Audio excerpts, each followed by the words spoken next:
Washington's got some demons to exercise when they head down to play UCLA.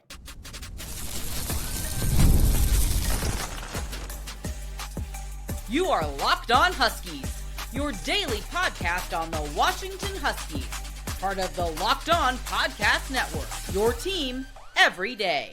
Welcome back into another edition of the Locked On Huskies podcast. I'm Roman Tomashoff.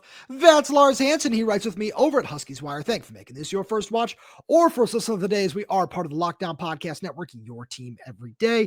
And just a reminder, we're also the #1 sports podcast network. Shout out to all you everydayers out there for that. And today's episode is brought to you by FanDuel. Right now, new customers can bet just $5. And if your bet wins, you'll get $300 in bonus bets to use across the app. Download the app today. And just one more quick reminder for all you everydayers out there, wherever you get this podcast, YouTube, Spotify, Apple Music, Amazon Music, wherever that might be, make sure to click that subscribe button, click that little bell as well, so you never miss when we post a new show. Plus, if you're on the audio on this side of things, please make sure to leave us a 5-star review, as it does help the show out a lot. Now, Lars, we got a really fun show coming at all the everydayers out there today. We're going to talk about what Washington's passing attack might look like, with the potential that the Huskies could be without 2 starting wide receivers this weekend. We'll get there in a little bit. We also need to talk about why this is such a critical game for the defensive line to step up and play well on the road in the Rose Bowl, because the Rose Bowl has been an absolute house of horrors for Washington when they go down to play UCLA. 2-10 against the Bruins in Pasadena since 1990. Yeah, and the 2 wins coming in 1995 and 2018. Like, that is insane. And that 2018 team, mind you, was ranked 10th in the country at the time. So that was a completely different team than what this one is. And that's not a shot at this year's current team. But to be fair, like, even that was a 1-possession game at the end. So that tells you, for whatever reason, you know, the 22 team lost at UCLA. That was with Michael Penix and a team that basically went to a national championship, not that year, in part because of that game, but also because, you know, the same team basically just ran it back a year later. And whatever, you know, Jedd was asked on Monday about, you know, why do you think Washington historically has struggled over the past, like you said, decade-ish, since, you know, going down to Pasadena. And even Jedd, who's usually pretty good about finding a reason or finding something within a matchup, kind of was almost, I don't want to say at a loss for words, but as he was talking about, you know, well, yeah, there's playing, you know, like the locker room. Well, that's not an issue. Playing on grass. I swear to the, you know, football gods, that is not the reason UW is 2-10 in Pasadena in the last whatever games. You just look at it and think, for one reason or another, it's always been a weird, obscure game, or a, you know, couple different reasons why, and none of them have made sense. No, and that's one of the things where, like, I just personally will always think back to being at the 2013 game when Miles Jack ran for 4 touchdowns in that game. That always gives me PTSD, but that's not why we're here, because we're here to talk about exercising those demons. And this is something where it doesn't just go back to, you know, Washington struggles on the road. It just historically going down to UCLA, as we just mentioned, but it's about Jedd Fisch's struggles on the road. And this is one of those things where you can look at his record in road games on the West Coast. He's 1-1. So, you know, he has an opportunity to say, yeah, you know, maybe it's a 2 time zone thing. Maybe there's still things that we can do differently, which, to his credit, he has found ways to try to work around those. And you were able to go get a win at Maryland this year. That's great. But then you also go out and you look awful at Michigan and at Wisconsin. So there are still a lot of road issues that you need to work out. And those are things that you just absolutely can't have this weekend, because you and I were sitting here a couple of weeks ago, especially, you know, pre-Wisconsin, talking about what this stretch can be against teams that at that point had a combined 3 Big Ten wins. And all 3 of them had come from this UCLA squad. And you look at where they are now, the Jerry Neuheisel, Tim Skipper, Linsanity has worn off a little bit. You know, you go to Indiana, you get just crushed. You go to Ohio State and get stomped again. And now you look at some of the injuries that they've started to pile up, which we'll talk about in a little bit. And this is just one of those games where, especially like for Jedd, as his career continues here, as we look, you know, I've been watching a lot of film on some of these guys that are going to be coming in the 2026 class. If you haven't watched Cody Green, Derek Coleman, Brusa, some of the other senior huddles out there, highly recommend. And I say that because as you continue to look toward the future and what is next for Jedd Fisch and this Husky program, you need to show that you can win on the road, because I know it's something you've talked about a lot is you're setting up for this run in you're trying to set up for a run, here in 2026, and you have all these young pieces. You want to go out and do X, Y, and Z in the transfer portal. You're still trying to get some big time names to flip into the 2026 class. There's a lot going on right now, but if there is no confidence that this team can go out and win on the road, I don't want to say it's a moot point to even, talk about some of those things, but it's still a massive hump that Jedd needs to get over. And if you're able to win this game and you finish the year 3-2 on the road, not talking about neutral sites, finish the year 3-2 on the road, that's a step in the right direction. And for a team that was 6-7 overall last season, 0-5 on the road, 0-7 away from Husky Stadium, it's still showing that progression and showing that you're moving in the right direction. There are still questions, mind you, but those questions are starting to get a little bit smaller if you can show you can win these games away from Husky Stadium. And, as you were saying that, it kind of made me think, lean into what you did against Purdue and just take it on the road and see if it works. And what I mean by that is play some more freshmen, lean into the freshman class more, because when you're talking about exercising demons, laying a foundation, like I always say, as Jedd, basically said a lot last year, why not give those guys the run on the road? And maybe that's the spark that you haven't been missing, because Jedd has been not shy from playing those freshmen this year, and that goes back to last season as well. So why not put your best foot in the future forward right now, given that UCLA this season is 3-9, 3-8, something like that. So my point is 3-7. 3-7. It's a 3-7. Maybe I'm being optimistic and saying 3-8, but it's not necessarily the best UCLA team that they fielded over the last 12 meetings between these two teams. This is an absolutely winnable game. I think you're 10.5-point favorites on FanDuel right now. Shout out FanDuel. And with that being said, you look back and think Washington has been able to win those games when they're favored, but yet they still lose them more often than not. So for me, this is a case of it's a shorter trip, so there's no time zone excuse. You have the talent, and we saw what Jordan Washington did last weekend against Purdue. Why not let him do that on the road? See what happens. Maybe the warmer weather and, things like that, unleash him, and you just kind of unlock some of those California guys. And I think, to me, that might be the missing spark that could end up, we could look back this time next season and think maybe this was the game that laid the foundation for the freshman class where they all emerged. So I like where you're going with that, especially when you talk about Jordan Washington, because this is one of those things, and I'm sure we'll get to more of this on our keys to the game. It's Washington can establish itself just on a physical context in this game, because UCLA has the second worst run defense in the Big Ten.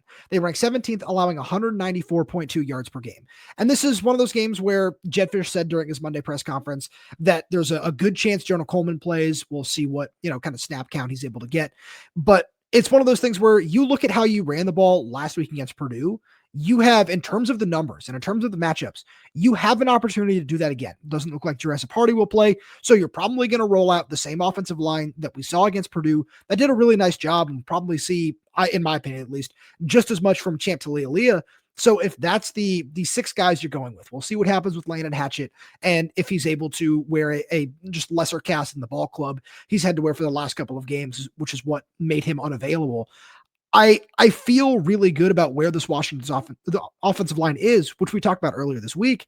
And especially when you look at the matchup against this UCLA front seven. Again, the physicality is absolutely there. We've seen what it looks like already, and now it's just a matter of continuing to do that. And if you want to exercise demons in a stadium that has just been extremely unfriendly to you when playing UCLA, no matter how good or bad they might be, running the ball, controlling the clock, and controlling the flow of the game is probably the biggest way to do it. But I would say the second biggest way to do it is by dominating along the defensive line. And we'll get to that right after a message from our good friends over at FanDuel. The NBA is back, and there's no better place to get in on the action than FanDuel, the official sports betting partner of the NBA. If you've missed the start of the game or want to ride the hot hand, FanDuel has live bets on everything from who will score next to fourth quarter comebacks. Plus, you can even combine your live bets into a same game parlay for a shot at a bigger payout. It keeps every game exciting, especially when your team's making that late push. Right now, FanDuel is giving new customers $300 in bonus bets when your first $5 bet wins. Head to FanDuel.com to sign up and play your game with FanDuel, the official sports betting partner of the NBA. Lars, I look at the defensive line in this game, and I think that this is just, you look over the last couple of weeks, this defense has really shown up. And yes, against lesser opponents, right? Purdue, Wisconsin.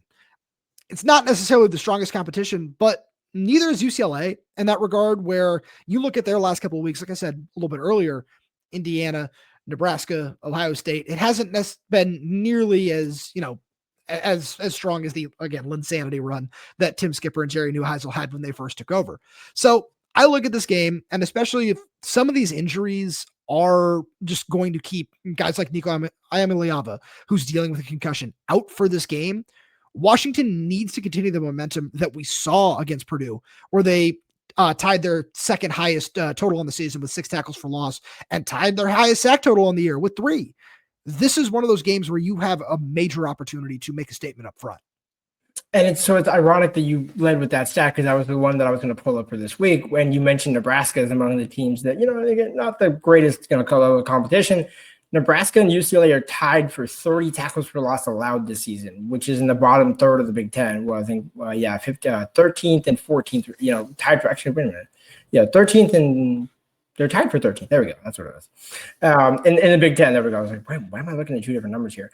That tells me, kind of similar to what we saw from Wisconsin, where there is absolutely pressure to be had, plays to be made on defense. And I think, given that you finally had that, it wasn't a coming out party, because obviously Zach Durfee had his against Wazoo, and we've seen it before from this team.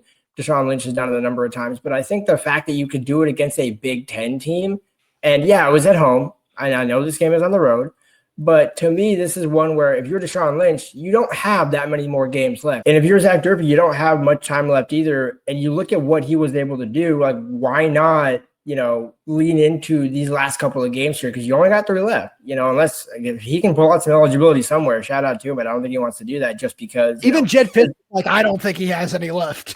Yeah, and even if he does, that roller coaster of a career, just end on a high note. And this is one of those games to do that. You did it against Purdue, do it against UCLA, because this is when we going back to the last thing, we talked about, the Rose Bowl and demons and things like that. Why not treat it as like a stars are out kind of thing? Be the stars that are coming out, because UCLA certainly isn't going to be that. And there's no reason why you can't put pressure on this UCLA offensive line. No, I absolutely agree. And that's the biggest thing, because it's not just Nico that got banged up. Offensive lineman Garrett DeGiorgio and Ruben Unije were both also hurt in this game against Ohio State. So you look at this Washington defensive line. I'm glad you threw out some of the names that you did.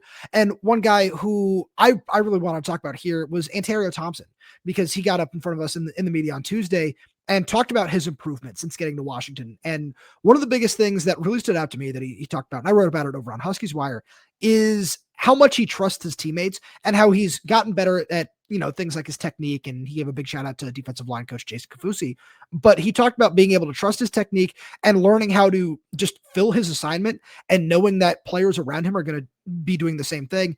And that was one thing that really stood out to me in this last game against Purdue, because we saw Ryan Walters call more stunts and just more different kinds of twists and pressures than I think we have all season long. And I don't know if part of that was, as various players and mentioned to us, and the fact that he got a game ball and Brian Odom got a game ball, Chris Petrilli, some of these former Purdue guys and guys with relationships over there, if they just wanted that game a little bit extra because of that, or if part of that was the fact that he is now feeling much more confident in some of his defensive linemen, as this group is probably as healthy as it's going to be for the remainder of the season, outside of Isaiah Ward, who we'll see what his status looks like for this week. But I look at this unit and I think guys like Ontario and Taitayu Youngole, this is one of those games where if UCLA is missing a few starting offensive linemen, this is a group that is sitting just above UW in terms of sacks allowed in the Big Ten with 22 compared to Washington's 24. You, again, just have an opportunity to take advantage of a group that has already been a little beat up and has just been through so much this season. Well, you have all the pieces in place. You have everything to say, yeah, we are on the up and up. We have this opportunity to break into being one of the top teams in the conference, not just this season, but moving forward as well. And you talk about ending on a high note. There are several of these guys who are out of eligibility, including Ontario Thompson, Deshaun Lynch, Zach Durfee, you talk about, Logan Sagapolu being another one. And for a lot of these guys, this is going to be just one of those final opportunities to go out and make a mark. And the fact that you have an opportunity against a team that, again, 3-7, is a really great shot. Like that, I feel like that's just the best way to put it. Yeah, so Jambo is not on the team anymore. You look at, I mean, even Ethan Garber's former one-time UW quarterback. Like there was some talent on those previous UCLA teams, but it just doesn't have that same type of feel. And you look at that Penn State game that was miraculous and started, James Franklin's ending at Penn State. All those things are great, but it's that kind of momentum has completely fallen off. There's no reason to give UCLA a breath of fresh air, given they have literally nothing to play for. 3-7 means you are not going to a bowl game. So this is basically one of their bowl games this season. And this is a game where if it was a bowl game and you somehow were 6-6, Washington should be winning that game by double digits. And they're, again, double digits favorites on FanDuel for a reason. I think you have, and I think when you talk about, like, if you're the defense, there's the other side of it is you also have the offense that will give you that breath, that will able to score so you can play with a lead and play, with your ears pinned back so you can start to tee off on UCLA. That's the other side of this equation where it's not like, you don't have that breath. You haven't been getting those breaks, that type of thing. I think of a guy like Bryce Butler, get, another interior guy that can maybe not, because again, he has got some eligibility for next season. He could be that next guy in place of Ontario next year. So why not, not start that? Because I know you've been a big proponent of him, so I don't want to make it sound like he would be emerging. But you look at Alinius Davis and a number of other guys that are going to be back next season. There's no reason why some of those guys can't start to build on what they've already done this season in a game like this, because we saw against Purdue, a number of those guys get some reps later on in the game. Yeah, absolutely. And that's one of the things that we thought was going to be such a big strength of this defensive line coming into the season was the depth and the rotation and the experience. And while we've seen a few of those things come to fruition, it just hasn't necessarily been very consistent. And we've seen it start to pick up later in the year. Now, some of that certainly has to be credited to the caliber of offense that you've faced over these last couple of weeks, but also it is one of those things where this group has certainly learned how to play together and learned how to, again, like Ontario Thompson was saying, learn how to trust each other and play off one another. And you talk about, playing with a lead and pinning your ears back and different things like that. This is one of those games where I feel like that is something that I will absolutely be harping on our Keys at the Game show as well, because there is just so much about what just this matchup with UCLA is that you need to find a way to play from ahead. You just, there's no way around it. And there is something we talked about a lot on this show in terms of recruiting, in terms of this unit, is nothing can shorten a game and negate an opposing offense more than finding a way to get pressure with four guys. And that was something we did see against Purdue. And I want to see if that will carry over into this game as well, because if you're able to continue getting pressure in whatever way, shape, or form, if it is having to design more, long developing stunts, or if it's just guys beating who's in front of them, whatever that might look like, that is so important to this game, because again, to tie these two things together, this is what it's like to be one of the best teams in the Big Ten. And I'm not saying Washington is there yet, because they showed against Wisconsin that they're not. But in order to do that, you need to get pressure up front and have a dominant run game. And what we saw last week, running for over 200 yards, is that part of the game is absolutely there, especially if you add Jonah Coleman back into that mix. And you have an opportunity, if you're Jedd Fisch, to show in this game, yeah, I understand these are the things it takes to win in the Big Ten, and I have the pieces and coaching staff that is able to get the most out of that group. Well, ironically, I mean, even the Wisconsin game, like as you correctly pushed back on me I don't know if it was this week or last week, where the defense kind of was the reason you stayed in that game. It wasn't the offense, it was the defense. And so even in a game like that, where I think you had 6 or 7 tackles for loss, that was another one where back-to-back games against Purdue and Wisconsin on the road and back at home that you could hang defensively. Now it was just a matter of, could you put it together collectively? That was the issue. That was the missing link.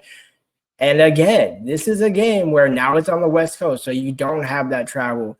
Camp Randall and the Rose Bowl, I mean, they're both unique venues, but to me, like, again, that going back to the first segment, how you have managed to go 2-10 in the Rose Bowl in the last 12 meetings, great question. There's no reason why you can't exercise the demons like we've been saying, because you have the talent advantage once again this weekend. You have the coaching advantage because, again, you knew who the coach was. I probably could have figured that one out. I would have probably said Jerry Newhouse just to be kind of joking. But, in a way, it's like half the country would agree with you, so don't worry about that. Yeah, half the country agrees with certain things and a lot. But either way, you look at this weekend's matchup, you're 10.5-point favorites. You have the quarterback advantage. You have the defensive advantage. Just let it all come to fruition once again, like you did against Purdue, because there's no reason you shouldn't.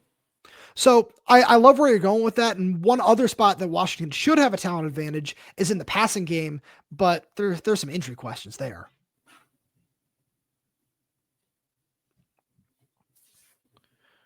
I think this is the matchup I'm most intrigued about in this game because Washington, there's a chance that Denzel Boston is able to suit up for this game, where Jedd Fisch said there's a decent chance that he plays. So I would call that 50-50 for the most part. And Raiden Vinesbright, the great news on him is he's out of the hospital, he's awake, he's responsive, he's able to move all his extremities.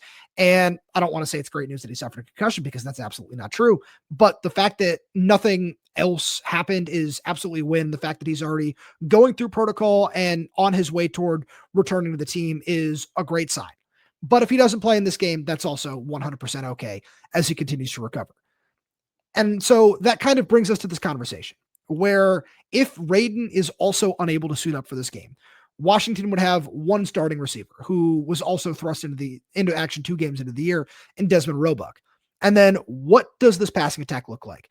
Is it Omari Evans, who also got a start against Purdue? Is it more Chris Lawson? Do you see probably Kevin Green step up, since Jedd Fisch said that Audric Harris is the coaching staff and Audric Harris have made the decision to redshirt? There's a lot going on here. And Washington's receiver core could all of a sudden be somewhat shorthanded with Justice Williams also out for the season. Do you ask Deji Jose or Marcus Harris to play in this game? Like there are a lot of moving pieces here. And one of the reasons I'm so curious about it is we talked about UCLA's rushing defense and where it ranks in the Big Ten. I think that this passing defense has certainly benefited a little bit from that, where they rank number 7 in the Big Ten, allowing 188.8 yards per game. So my question is, are we going to see more from these receivers? Are we going to see more from Decker DeGraff and Quentin Moore in the passing game? There's a lot here, especially with Decker coming off a career game. I'm just so intrigued by this matchup. I mean, as you were going through and making those good points, I mean, the obvious answer for me, and you know what it was going to be, it was Omari Evans. But I think within that answer is it's basically just run back the Purdue game plan, where DeMond is just efficient, gets a couple touchdowns, does what he needs to do, and you let the ground game control the clock, control it, and you have full control of the game, and thus you control your own destiny and get back to Seattle with the 3rd win since 1990. That is the game plan. That should be the only game plan, because you don't need to throw for 300 or 400 yards. I mean, to your point, like the passing attack should look like DeMond running more than anything, if we're being honest here. I mean, my own agenda of him getting the single season record is out the window. But you talk about what does that passing attack look like in general? You have Quentin Moore. There we go. Yeah. You have Decker DeGraff. Those are 2 solid options right there. That should get you, 85, 90 yards combined between the two, couple targets, 4 or 5 targets. Omari Evans is good for 4 or 5 targets. Dezmen Roebuck he could have 3 catches or he could have 12 catches at this point. And then if you have Denzel Boston, whatever he's able to do, that's even just a bonus. And so I think that would alleviate a lot of concerns if Denzel does play. But without Denzel, you still have, again, enough pieces. And I know I said this against Wisconsin going into the game.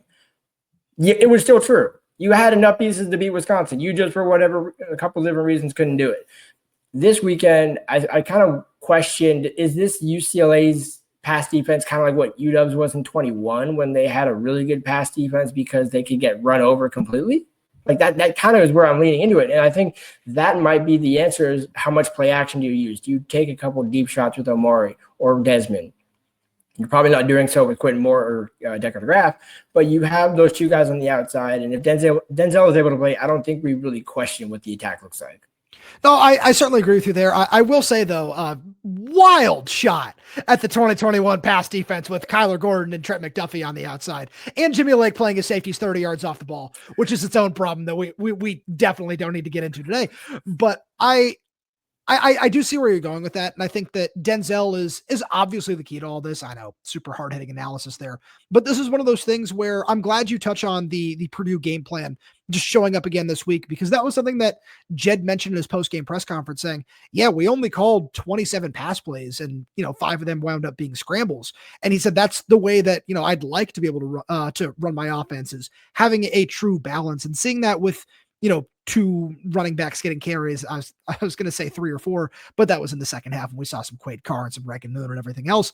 But I look at what this passing attack can be. I'm glad you bring up Omari Evans, because it's worth a bigger discussion where we haven't necessarily seen a whole lot of him after the early season injury. And then I feel like some of that was due to the fact that these young guys did emerge, whether it be Dez or Raiden Vinesbright or Chris Lawson when he was able to play and be healthy too, because he was such a big factor, especially during spring practice, plus what Denzel is able to give you, that maybe he was just a little bit further behind, but seeing him just kind of come into his own with that really nice one-handed catch early on in the Purdue game as well, that's all really nice to see. And it's one of those games where I know Jimmy Doherty talked about it a couple weeks ago during his press conference, saying we're really happy with where our receiver depth is, and now it's time for it to show up. And that was after the Rashid Williams injury.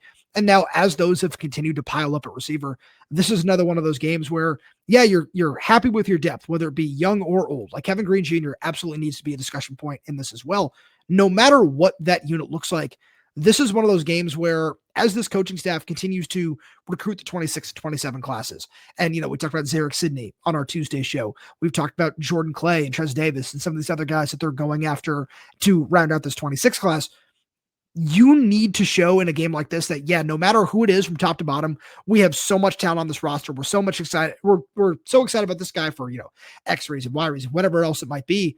This is one of those games where you can show, okay, yeah, these are why we took this guy. This is why we evaluated this guy and had him ranked so highly on our board.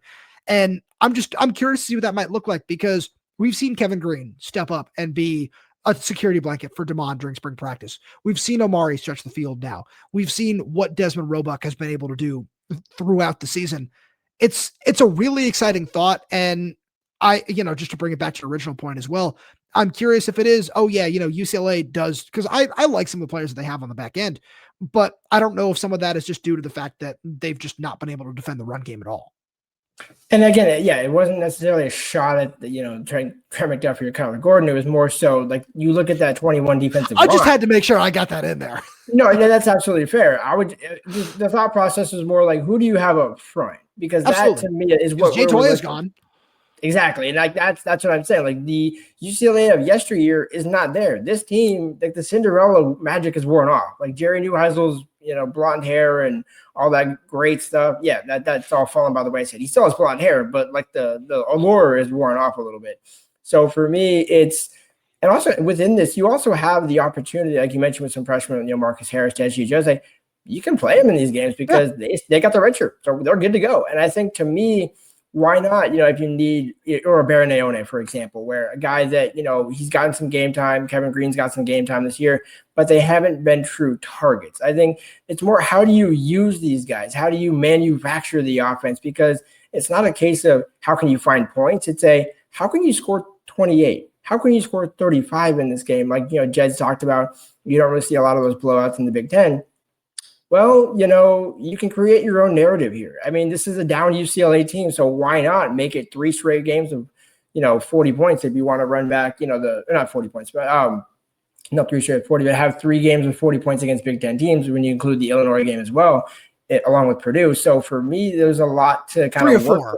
3 or 4, exactly. But you look at it, and the point being that you have all the ample ammunition. There's no reason why you can't explode this weekend in Pasadena.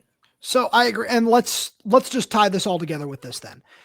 You look at the offense as a whole. It's exactly that. You have everything you need. And I think that the one person that I want to highlight one more time before we get out of here is Chris Lawson, because Kevin Green is one of those guys where we've seen him operate in the slot. Chris Lawson, a lot like Dezmen Roebuck, has been moved around the formation a whole lot this season. And you wrote about it over on Huskies Wire. He's played 67 snaps so far this year. And a lot like the coaching staff did with Audric Harris last year, where it wasn't necessarily a very high number. They wanted to get him on the field. They were comfortable burning his red shirt. This is one of those games where I don't want to say that number should double, because that's just kind of crazy. That's playing almost every snap. But if he plays a career high, let's just call it 30, 35 snaps in this game, I'm not going to be shocked. And I would honestly love to see that, because you can still rotate through 4 or 5 guys and just have him be one of them, where he was the highest rated receiver that you brought in last season. And you listen to the way the coaching staff talks about him, it's very clear they're very high on him. And that just those couple minor injuries that he suffered that kept him out for the majority of fall camp just really seemed to set him back, which is super unfortunate because, again, If you ask any member of the coaching staff, any member of the team, really, it was, yeah, that guy was such a big piece for us. And we were so impressed with what he did in spring and what it looked like he was going to be. And he would have been right there with Raiden, with Dezmen Roebuck as one of these potential starters. And I'm curious to see if this coaching staff wants to get him more involved, because I feel like they kind of learned from the way the Audric Hare situation went and their decision to redshirt him this year. And tying it together in this way before we get out of here is you can run the same attack. You can run that balanced offense, because this UCLA team is, as you said, just not what it has been in years past. And if you were able to send a message, I don't care if it's a 1-point win or a 30-point win. A win is a win. And if you get out of the Rose Bowl with a win, especially what the record has been down there in recent years, I feel like this is a situation where you can look back on the season now and you can call it a win, because there's still a lot left on the table, especially when you look back at the Wisconsin game. But the season is a win because you are already 2 wins better than you were last season. And again, with all of the pieces you have coming in, with all of the guys that you have returning for next season, yes, you're losing arguably 3 of your 4 best players in Jonah, Takario, and Denzel Boston. There is still so much to like about where this team is going. It is, and I think I don't disagree in terms of if you win by 1 or 30, all that matters is the win, but this should be a statement game for Jedd. This should be you know what, like, I'm here to be at Washington. I'm here to win at Washington. I'm here to win big at Washington in the Big Ten. Send the message that deserves to be sent, especially given the egg you laid in Wisconsin. Lars, as always, thank you so much for being here. Thanks to all of your dares out there for tuning in. We really do appreciate your support. We got so much more fun stuff coming for you throughout the season. So please make sure you subscribe wherever you get your podcast. Whether that's YouTube, Spotify, Apple Music, Amazon Music. We're there. We're everywhere. We're updating the channel with new content every single day. So please make sure you click that like button, click that little bell, so you never miss when we post a new show. Plus, if you have any questions, comments, concerns, drop them right down below in the comment section. And if you're audio only, please leave us a 5-star review, as it does help us out a lot. Thank you so much for tuning in, and we'll talk to you on Friday.